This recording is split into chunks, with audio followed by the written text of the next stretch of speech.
Je m'appelle Ukama Kokoro, je suis né à Benin City dans l'état d'Edo, au Nigeria. Pendant 26 ans, j'ai travaillé dans l'obscurité en tant qu'expert dans la destruction de l'avenir des enfants. Ma mission spécifique était d'attaquer les enfants de familles chrétiennes influentes, les empêchant d'atteindre le dessein divin de leur vie avant même qu'ils ne deviennent les guerriers que Dieu avait prévus. Elle n'était pas n'importe quelle sorcière. J'ai coordonné les opérations d'un groupe qui auprès dans 3 États, dirigeant l'équipe charge d'identifier et d'atteindre les enfants, et j'ai été extrêmement efficace dans ce que j'ai fait avant de continuer. J'ai besoin que vous compreniez quelque chose de fondamental. Dans le monde spirituel dans lequel je vivais, les enfants n'étaient pas seulement des cibles communes. Il s'agissait de priorités stratégiques. Tous les membres de notre réseau savaient que s'ils voulaient détruire complètement une famille, il fallait commencer par les enfants.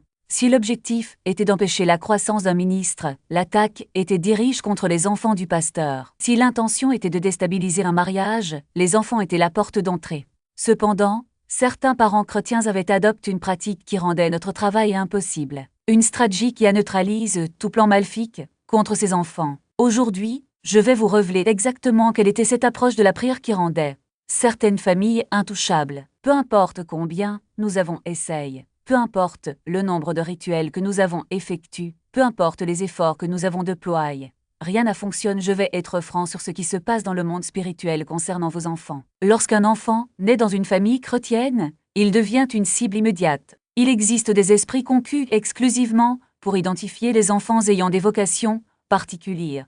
Ils observent les maternités, assistent aux cérémonies de baptême et d'inauguration des bubs et participent même aux célébrations de baptême. Lorsqu'ils détectent un enfant au destin puissant, ils envoient un rapport aux esprits territoriaux. Pendant mon séjour dans le noir, j'ai analysé des centaines de ces rapports. Et les enfants destinés à la destruction étaient toujours ceux qui avaient le plus grand potentiel. Les futurs pasteurs, évangélistes, prophètes, dirigeants de louanges et missionnaires. Nous considérions leur destinée dans le monde spirituel comme des lumières brillantes dans les ténèbres, et notre travail consistait à les éteindre avant qu'elles ne deviennent suffisamment fortes pour éclairer le royaume de Dieu. Si votre enfant fait des cauchemars inexplicables, se réveille en criant au milieu de la nuit sans se rappeler pourquoi, présente des changements de comportement que les médecins ne peuvent expliquer, fait face à des difficultés à l'école alors qu'il excellait auparavant, montre des peurs sans raison apparente, commence à voir des choses que les autres ne voient pas, parle à des personnes invisibles ou souffre de maladies mystérieuses que la médecine ne peut pas diagnostiquer. Il est important que vous prêtiez attention à ce que je vais partager. C'est moi qui ai envoyé ces cauchemars. C'est moi qui ai créé ces peurs. C'est moi qui ai placé des esprits surveillants dans les chambres d'enfants. C'est moi qui ai introduit l'esprit de confusion dans les écoles. Maintenant, je vais exposer toute notre stratégie et remettre les armes pour la détruire complètement. Le premier élément de cette stratégie de prière est ce que j'appelle la couverture matinale. La plupart des parents chrétiens échouent précisément à ce stade. Ils prient pour leurs enfants de temps en temps, ils prient lorsqu'un problème survient ou quand quelque chose de grave arrive, mais ils ne comprennent pas le pouvoir d'une couverture matinale courante. Je vais vous parler d'une famille d'Abuja qui a compris ce principe et pourquoi nous n'avons jamais pu y toucher malgré nos efforts de plus de 4 ans. Frère Emmanuel Adl était un homme d'affaires qui possédait 3 magasins sur le marché local. Son épouse, sœur Patience, travaillait comme infirmière à l'hôpital national. Ils ont eu 3 enfants, les jumeaux Josué et Caleb, âge de 7 ans, et une fille appelée Gaka, âge de 4 ans. Aux yeux du monde, ils ressemblaient à une famille chrétienne ordinaire. Mais dans le monde spirituel, ils étaient comme une forteresse entourée de flammes. Lorsque notre groupe a identifié cette famille, nous étions enthousiasmés, car nous avons réalisé la vocation extraordinaire de ces enfants. Les jumeaux reçurent une onction prophétique qui allait ébranler les nations. Dans nos visions spirituelles, nous les avons vus debout devant les présides et les rois, proclamant la parole de Dieu. Little Grace postait un don de guérison qui libérerait des milliers de personnes de l'oppression démoniaque. Nous l'avons vu imposer les mains aux malades et les regarder se lever des fauteuils roulants et des lits d'hôpitaux. C'est pourquoi nous assignons nos opérateurs les plus expérimentés pour les détruire. J'ai moi-même sélectionné une équipe de 7 sorcières, dont moi-même, pour s'occuper de cette famille. Nous avons préparé des rituels spéciaux, collé les objets près de chez eux, obtenu des photographies et suivi tous les protocoles. Nous avons donc lancé notre première attaque. Mais dès la première tentative de rapprochement avec les enfants, nous nous sommes heurtés à une barrière insurmontable. C'était comme essayer de traverser un four. Chaque fois que nous nous approchions de leur demeure dans le monde des esprits, nous étions violemment repoussés. Une de nos sorcières a été tellement blessée qu'elle est restée malade pendant 3 semaines. Une autre a eu son manteau spirituel déchiré et a été incapable de se projeter pendant 2 mois. Nous avons essayé différentes approches, des attaques à des moments d'ifres, des esprits d'ifres, voire la collaboration de sorcières d'autres groupes avec des spécialisations différentes. Rien n'a fonctionné. Pendant 4 années consécutives, nous ne pouvions pas nous approcher à moins de 20 mètres des chambres des enfants, nous avons donc décidé. Nous avons envoyé un esprit exprimant pour surveiller la famille pendant la journée, lorsque nos attaques n'avaient pas lieu. Ce que nous avons découvert a complètement changé notre compréhension du combat spirituel impliquant les enfants. Nous avons découvert que chaque matin, avant le lever du soleil, Frère Emmanuel se levait à 4h30 exactement. Il allait aux toilettes, se lavait le visage et se rendait directement dans la chambre de ses enfants. Tout d'abord, je me tenais à la porte et disais une prière générale dans toute la pièce. Il a oint le cadre de la porte avec de l'huile qu'il gardait dans un pot à côté de l'entrée. Ensuite, il s'est approché de chaque lit individuellement. Il commençait par Josué, plaquait sa main sur son front et, pendant 5 minutes complètes, priait spécifiquement pour lui. Il a appelé son nom à haute voix et a déclaré que le sang de Jésus couvrait l'esprit, le corps, l'esprit et la destinée de Josué. Il interdit tout cauchemar, peur, confusion ou attaque qui pourrait frapper le garçon ce jour-là. Il lui déclara la paix, la protection et la faveur, et c'est là tout avec le sang de Jésus. Ensuite, j'ai fait la même chose avec Caleb, pendant encore 5 minutes, puis avec Graka, également pendant 5 minutes. Après avoir couvert chaque enfant individuellement, je me suis tenue au centre de la pièce, et j'ai pris pour eux tous ensemble front et commença à prononcer son nom à voix haute. « David, dit-elle avec autorité, je brise toute confusion qui a été envoyée contre toi. J'annule tout esprit de rébellion, de désobéissance et de distraction qui a tenté de s'installer dans ton esprit. Au nom de Jésus, j'ordonne que toute mauvaise influence soit déracinée de ta vie maintenant. David, je déclare que tu es sage, que tu es concentre, que tu es obéissant. Je déclare que l'appel de Dieu sur ta ville est irrévocable et qu'aucune attaque de l'ennemi ne provoquera contre toi. Elle ne se contentait pas de prier, elle nommait chaque attaque. Il ne disait pas « Dieu, aide mon fils dans ses études », mais plutôt « David, j'ordonne à la confusion de quitter ton esprit et à la clarté de Dieu de gouverner tes pensées. » Il ne disait pas « Seigneur, éloigne les mauvaises influences », mais plutôt « David, je décrète que tu es libre de toute amitié qui ne vient pas de Dieu et que le Saint-Esprit te guide vers des entreprises qui édifient. Chaque déclaration était spécifique, dirait et charge de l'autorité qui vient du nom de Jésus, et que s'est-il passe? En 2 semaines, les enseignants ont remarqué un changement. David se recentre sur ses cours, ses notes, se sont améliorés, et en 1 mois, il était de nouveau premier de sa classe. Les esprits de rébellion, qui le poussaient à répondre brutalement à sa mort, furent expulsés. Il a hâte de voler, a hâte de fréquenter les enfants en difficulté, et un soir, il est rentré à la maison en pleurant parce qu'il se sentait coupable d'avoir menti sur l'endroit où il se trouvait. Sœur Banco n'avait pas besoin de crier, elle n'avait pas besoin de punir. Elle nommait simplement la victoire dans chaque domaine de la vie de son fils nous, au conventicle, et Sion perplexe. Comment une femme seule, sans ressources, sans mari, sans influence, a-t-elle pu démanteler une attaque impliquant des dizaines de sorciers et d'esprits territoriaux? La réponse était simple. Elle utilisait la défense de son nom. Dans le domaine spirituel, un nom n'est pas seulement une étiquette, c'est un point d'axe. Lorsque vous prononcez le nom de quelqu'un dans la prière avec autorité, vous ouvrez une porte légale pour que la puissance de Dieu agisse dans la vie de cette personne. C'est comme si vous signiez un décret céleste qui dit « Cette vie t'appartient à Dieu, et aucune autre puissance n'a de droit sur elle. » L'ennemi le sait. Par conséquent, l'une des premières choses que nous faisons lorsque nous voulons détruire quelqu'un est de le dépersonnaliser. On le réduit à un problème. Ce garçon rebelle, cette fille troublée, cette adolescente difficile. Parce que lorsque vous cessez de considérer une personne comme un individu doté d'un nom et d'un but, vous perdez l'autorité nécessaire pour en parler. Mais lorsque vous les nommez, lorsque vous dites Jean-Marie, Pierre, vous reconnaissez que Dieu les connaît par leur nom, qu'il les a formés dans le sein maternel, qu'il a un plan pour eux. Et qu'à change tout sœur Blessing n'a pas seulement pris pour son fils, elle s'est battue pour lui. Elle a compris que dans le domaine spirituel, la prière n'est pas une demande timide, mais une déclaration de guerre. Et elle a utilisé le nom de David comme une arme. Chaque soir, avant de se coucher, elle posait sa main sur sa tête et disait « David, je décrète que tu es proche. David, je décrète que tu es aime. David, je décrète que tu es appelé. David, je décrète qu'aucun mal ne te touchera. » Et chaque fois qu'elle le faisait, c'était comme si elle mettait une brique dans un mur de protection autour de lui. On a tout essayé pour contourner cette défense. Nous avons envoyé des esprits de sommeil pour qu'elle cesse de prier. Nous avons envoyé des esprits de doute pour lui faire penser « ça ne marche pas ». Nous lui avons envoyé des esprits de fatigue pour lui dire « pas aujourd'hui, je suis trop fatiguée ». Mais elle n'a pas cédé, parce qu'elle savait que si elle arrêtait de crier victoire, l'ennemi reviendrait en force. Et ainsi, nuit après nuit, elle se levait, même lorsqu'elle était épuisée, même lorsqu'elle ne voyait pas de résultat immédiat, et proclamait le nom de David dans tous les domaines de sa vie. Le résultat, aujourd'hui, David Okwa est pasteur. Il implante plus de 200 églises en Afrique de l'Ouest. Il prêche devant des milliers de personnes et diffuse un programme télévisé qui touche des millions de personnes. Et tout a commencé parce qu'une mère célibataire, sans ressources, a décidé qu'elle ne laisserait pas l'ennemi voler le destin de son fils. Elle n'avait pas d'armure, elle n'avait pas d'argent, elle n'avait pas d'influence, mais elle avait le nom de Jésus et le nom de David. Et c'était suffisant. La défense du nom fonctionne, parce que le nom est un sceau d'identité.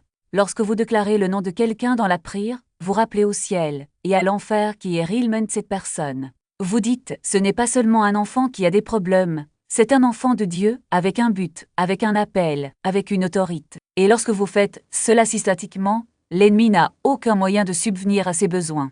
Parce que dans le domaine spirituel, l'autorité ne vient pas de ce que vous avez, mais de qui vous êtes et de qui vous représentez. Si vous voulez protéger vos enfants, ne vous contentez pas de prier pour eux, mais priez pour eux.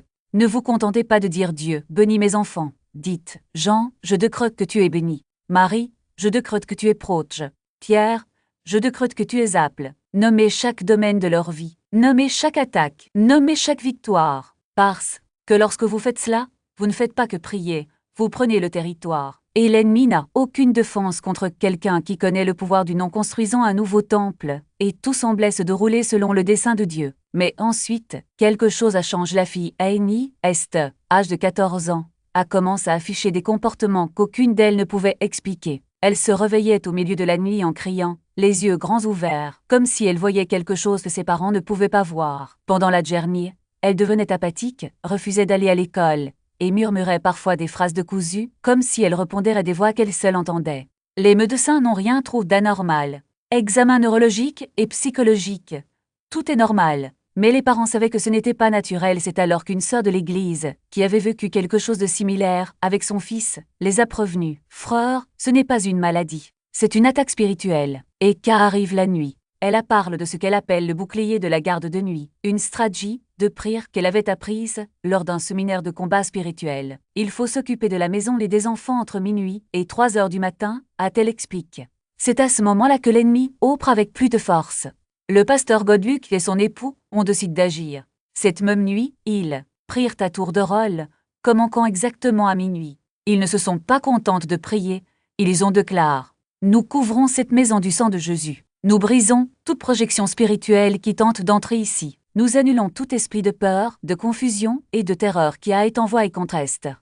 Nous fermons les portes de la nuit à l'ennemi. Nous décrétons qu'entre minuit et 3 heures du matin, cette maison est le territoire de Dieu, et aucun esprit des ténèbres ne peut y opérer. » Il repetait ces déclarations à voix haute, avec autorité, comme s'il plaquait une sentinelle invisible dans tous les coins de la maison. Et puis, quelque chose d'extraordinaire s'est produit la première nuit. Esther s'est réveillée en hurlant à 2 heures du matin. Mais au lieu d'être terrifiée, elle regarde autour d'elle, comme si elle était confuse, et a dit « Papa, j'ai vu un homme en noir dans ma chambre. Il m'appelait, mais quand tu as commencé à prier, il a disparu. » La deuxième nuit, elle a dormi sans interruption. Dans le troisième, il n'y a pas eu de cauchemar. Et en une semaine, tous les symptômes avaient disparu. Ce que les Williams ont découvert n'était pas seulement une technique de prière, c'était une stratégie de guerre. L'ennemi opère à des moments précis, parce qu'il sait que la plupart des croyants ne sont pas vigilants. Il explore les lacunes du sommeil, de la distraction, du manque de couverture spirituelle. Mais lorsque vous établissez un bouclier contre la garde de nuit,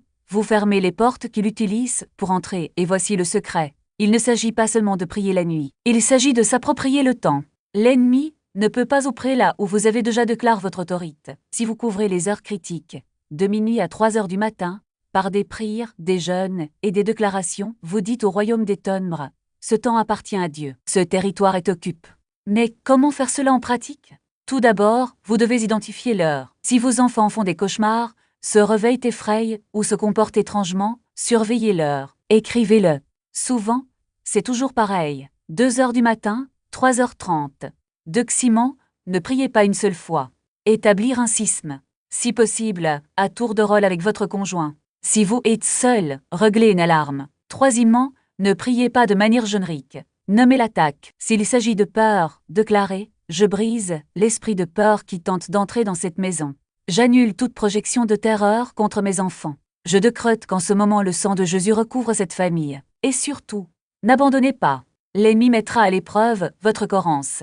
Il essaiera de vous faire croire que c'est une coïncidence, que ce n'est pas nécessaire, que vous exagérez. Mais n'oubliez pas, il n'abandonne pas, il ne se fatigue pas, il n'arrête pas d'attaquer jusqu'à ce que vous l'arrêtiez. J'ai vu cela se produire des dizaines de fois lorsque j'opérais dans l'occultisme. Lorsqu'une famille commençait à couvrir les heures de nuit, les esprits que nous envoyions revenaient vides. Ils ne parvenaient pas à s'installer, ils ne pouvaient pas opérer. Et après quelques jours, nous avons hâte d'envoyer des attaques, car nous savions que c'était une perte de temps si vos enfants souffrent la nuit. Si vous avez tout essayé et que rien ne fonctionne, essayez le bouclier de veille nocturne. Commencez dès aujourd'hui. À minuit, levez-vous et déclarez autorité sur votre maison. Parlez à l'ennemi comme à celui qui a le pouvoir. Dites-lui que ce temps appartient à Dieu. Et puis, regardez parce que dans le domaine spirituel, la différence entre une famille brissie et une famille proche ne réside souvent pas dans la force de la prière, mais dans la stratégie de la prière. Et la stratégie la plus puissante que je connaisse est la suivante. Nommez, déclarez et surveillez. Nommez vos enfants.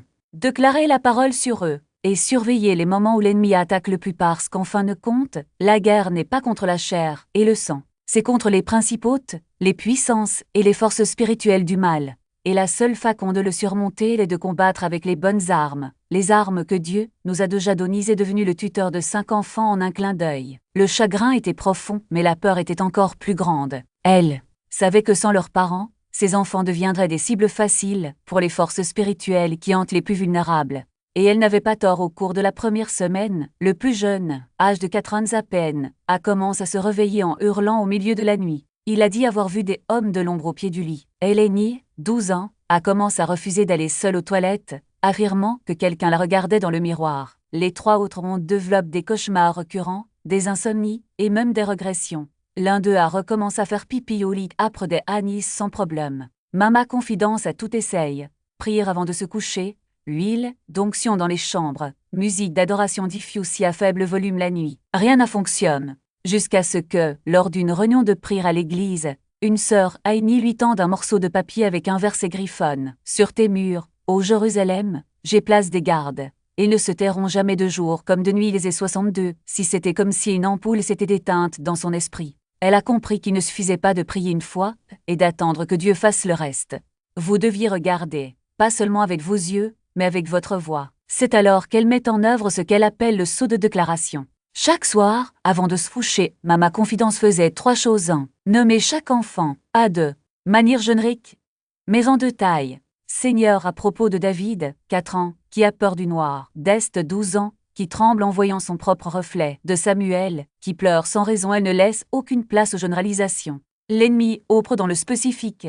Et la prière aussi devait être spécifique. 2. Il a déclaré la parole sur eux, non pas avec des paroles vides de sens, mais avec des promesses pointues. Par l'autorité de Jésus, je déclare que David est libre de tout esprit de terreur de Timothée 1,7. Est couverte du sang de l'agneau, et aucun mal ne la touchera. Psaume 91,10. Samuel est garde par l'ange du Seigneur, qui campe autour de ceux qui le craignent. Psaume 34,7. Elle n'a pas seulement demande, elle a ordonne que la parole s'accomplisse, comme un juge qui frappe avec son marteau et dit. C'est de Cite 3. Il la scelle avec autorité. Ce n'était pas une prière timide, murmurir entre les dents. C'était une proclamation. Maman Confiance se tenait debout, les mains tendues au-dessus des chambres des enfants même s'ils dormaient déjà, et disait à haute voix, « Je scelle cette maison avec le sang de Jésus. » Aucun esprit de peur, aucun cauchemar, aucune projection démoniaque n'est autorisée à entrer ici. Je brise toute malédiction, toute alliance faite contre ces enfants, et je déclare qu'ils appartiennent au Seigneur. Amen et Amen. Elle n'a pas demandé la permission à l'ennemi. Elle a expulsé toute présence étrange avec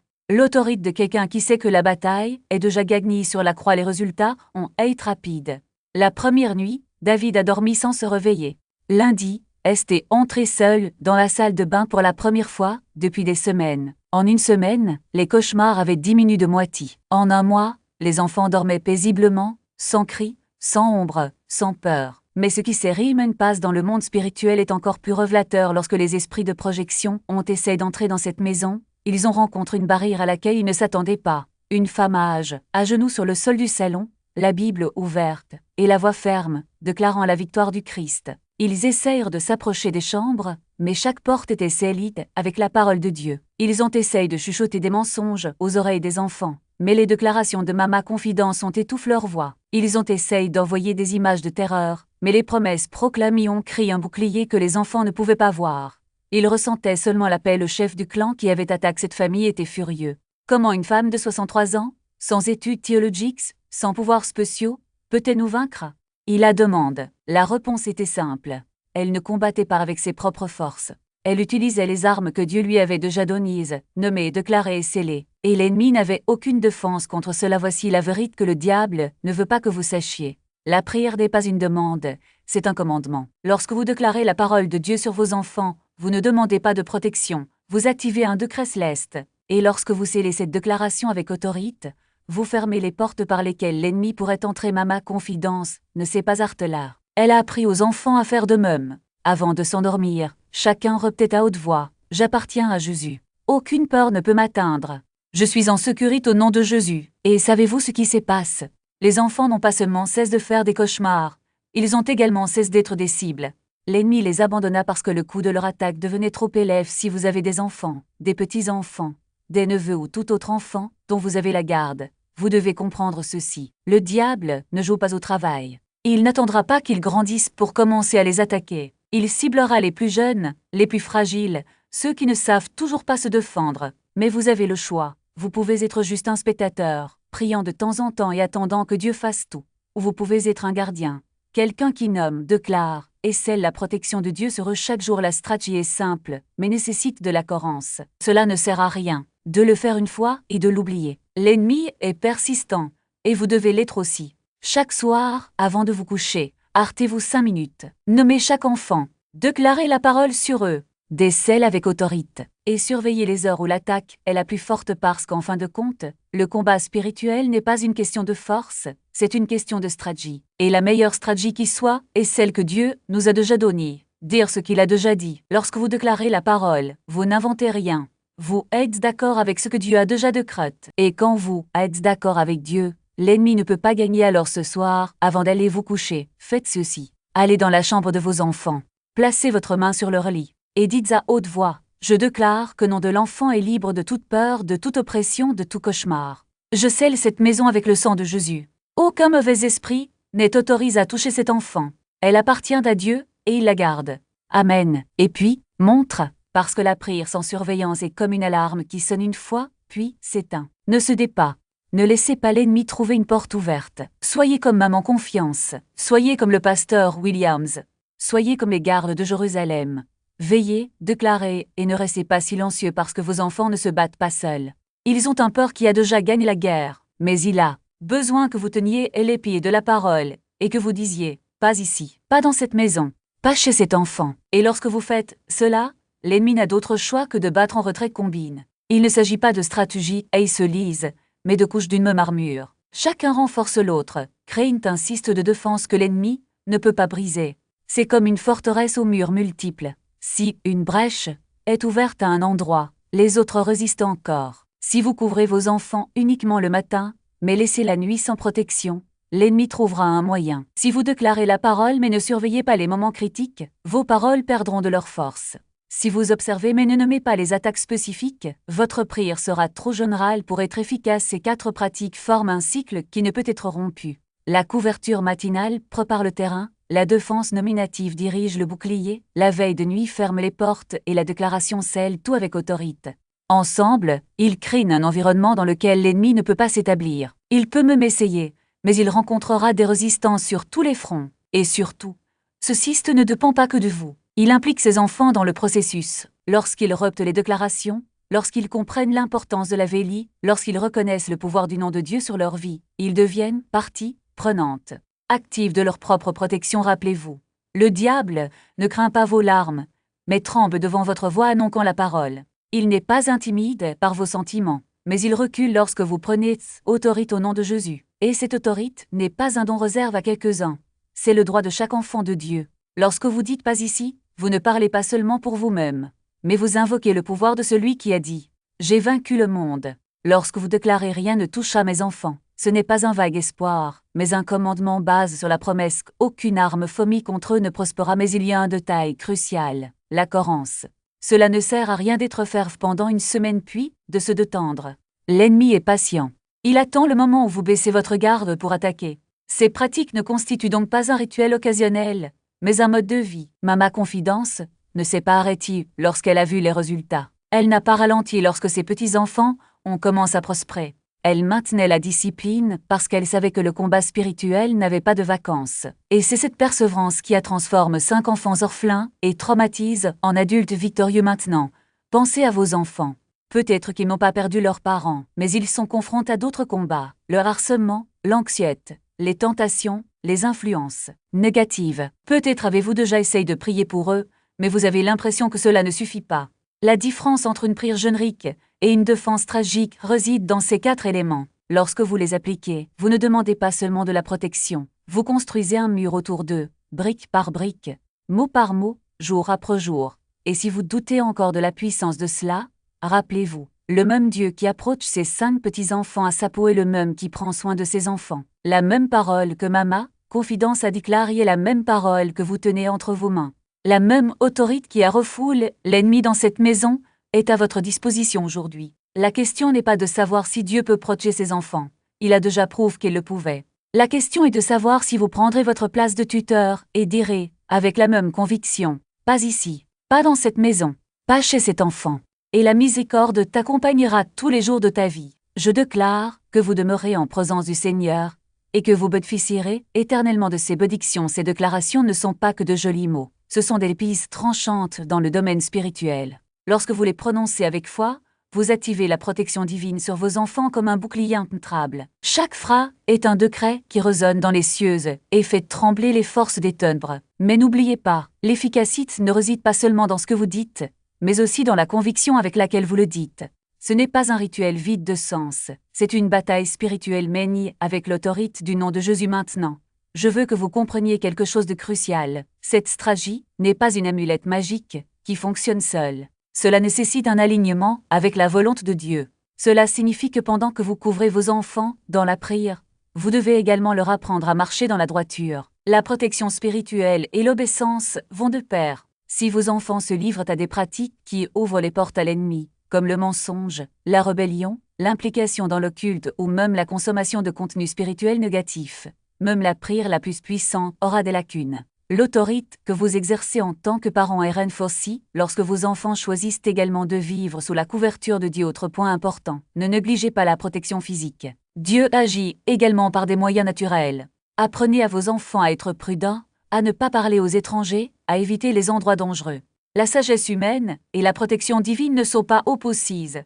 Elles se complotent. Lorsque vous priez pour vos enfants et en même temps leur apprenez à être prudents, vous créez une double barrière que l'ennemi aura du mal à franchir. Et si vous remarquez encore des signes d'attaque spirituelle, cauchemars frac, changement brusque de comportement, maladie, inexpliqués, rêves inquiétants, ne paniquez pas. Cela ne veut pas dire que votre prière échoue. Cela signifie qu'il est temps d'intensifier la bataille. Revenez à l'essentiel. Couvrez vos enfants du sang de Jésus, déclarez la parole sur eux avec encore plus d'autorité, et si nécessaire, faites appel à d'autres croyants de foi mûrs pour prier avec vous. L'ennemi peut tenter de résister, mais il n'a aucun pouvoir contre une famille qui se lève dans l'unité et la foi. N'oubliez pas non plus que la protection spirituelle n'est pas réservée uniquement à vos enfants, elle s'applique également à vous. Si vous êtes épuisé, de passe ou spirituellement faible, votre capacité à subvenir aux besoins de votre famille sera limitée. Prenez soin de votre vie dévotionnelle, nourrissez-vous de la parole, cultivez des moments d'intimité avec Dieu. Plus vous êtes fort en Christ, plus le bouclier que vous érigerez sur votre maison sera fort. Enfin, ne sous-estimez pas le pouvoir de la gratitude. Remerciez Dieu pour la protection qu'il vous a déjà accordée avant même de voir les résultats. La gratitude attire davantage la présence de Dieu et désarme les stratégies de l'ennemi. Lorsque vous remerciez, vous déclarez que vous faites confiance à Dieu quelles que soient les circonstances. Et c'est une arme puissante. Si vous mettez en œuvre ces pratiques de manière cohérente, vous constaterez un réel changement dans l'atmosphère de votre maison. Là où il y avait autrefois la peur, il y aura la paix. Là où il y a eu des attaques auparavant, il y aura la victoire. Là où l'ennemi voyait une opportunité, il verra une forteresse insurmontable. Vos enfants grandiront à l'ombre du trésor et aucun mal ne leur arrivera. Mais n'attendez pas que quelque chose de grave se produise. Le moment est venu d'agir. Aujourd'hui, tout de suite, ne remettez pas à demain ce que vous pouvez faire aujourd'hui pour protéger ce que Dieu a confié à vos soins. Levez-vous, assumez votre autorité et déclarez « Cette famille appartient à Dieu et l'ennemi n'a pas sa place ici ». Et ces paroles ne doivent pas seulement être entendues, mais être vécues. Écrivez ces déclarations. Collez-les sur le mur de votre chambre, sur la porte du réfrigérateur, sur le miroir de la salle de bain. Mémorisez-les, repetez-les à voix haute, parlez-en à vos enfants tous les jours sans exception. Ce n'est pas facultatif. Ce n'est pas quelque chose que vous pouvez faire quand vous en avez envie. C'est la guerre. Et en temps de guerre, la Corance est ce qui sépare la victoire de la défaite. Je veux particulièrement m'adresser aux peurs et aux mœurs qui élèvent seuls leurs enfants. Je sais que c'est plus dur pour toi. Je sais qu'ils n'ont personne avec qui partager leur vélice matinale. Je sais que tu es déjà épuisé. Je sais que tu as souvent l'impression de ne pas pouvoir le gérer. Mais je veux que vous compreniez. Une vérité puissante. Une stratégie bien appliquée vaut plus que 2 parents à moitié idiots. Dieu est votre refuge, votre force, le multiplicateur de vos efforts. Vous ne pourrez peut-être pas regarder tous les soirs, mais regardez dans les moments qui comptent. Couvrez vos enfants de prières à leur réveil, déclarez-leur des bénédictions avant de se coucher, et organisez au moins 2 vélices spirituelles par semaine. Dieu comblera les lacunes que vous ne pouvez pas atteindre maintenant. Je veux que vous fassiez une dernière déclaration. Écrivez dans les commentaires. Mes enfants sont proches et leurs destinies sont scellées au nom de Jésus. Ici et maintenant, confirmez ce que Dieu a déjà fait à travers cette parole. Mais avant de terminer, je dois vous rappeler quelque chose de crucial. Vos enfants portent des destins qui menacent les ténèbres. C'est pourquoi l'ennemi les attaque. C'est pourquoi il envoie des cauchemars, de la confusion, de la rébellion et de la peur. Il sait ce qu'ils deviendront s'ils grandissent dans la puissance de Dieu. Il connaît les dégâts qu'ils vont causer à son royaume et cherche désespérément à les arrêter avant qu'ils ne commencent, mais maintenant vous connaissez sa stratégie. Vous avez désormais les armes pour l'arrêter. Vous disposez désormais des 4 éléments de protection qui peuvent rendre vos enfants intouchables. La question est, les utiliserez-vous? Quand j'étais dans le noir, nous savions quelle famille prenait la protection spirituelle au sérieux et lesquelles ne le faisaient pas.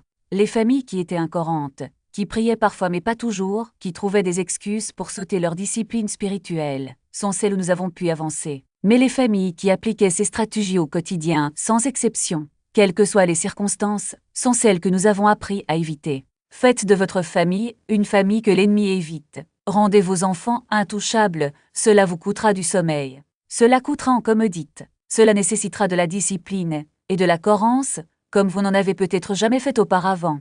Mais vos enfants en valent la peine. Cette destination en vaut la peine. L'impact qu'ils auront sur ce monde en vaut la peine, exposant à la lumière toute œuvre des ténèbres. Ensemble, nous éveillons les parents à la réalité spirituelle de leurs enfants. Ensemble, nous créons une génération que l'ennemi ne peut pas toucher. Ensemble, nous rompons les alliances et brisons les chaînes au nom de Jésus. Si ce message vous a ouvert les yeux, partagez-le avec tous les parents que vous connaissez. Le moment est urgent, l'ennemi est actif, mais Dieu donne à son peuple les armes nécessaires à la victoire. Que le Seigneur vous bénisse ainsi que vos enfants, qu'il protège votre maison et celle de votre famille, et que toute attaque de l'ennemi contre vos enfants soit désormais complètement et irrévocablement détruite. Au nom de Jésus, Amen.